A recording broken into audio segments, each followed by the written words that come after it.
Ha? Okay. Ha? Ada. Kita mau prepare our lunch. Lunch pula. Dinner.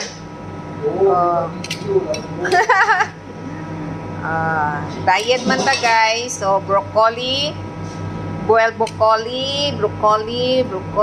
Lapas to cauliflower. Okay? Cauliflower.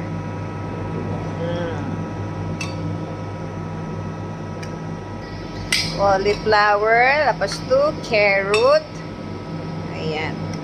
So, may cauliflower, may carrot, tapos may chicken po tayo. Lahat po yan guys, boiled lang po. Walang lasa talaga siya, okay? Ganon lang siya. So, thank you for watching guys. Ayan lang po siya. Ang panihapon diet.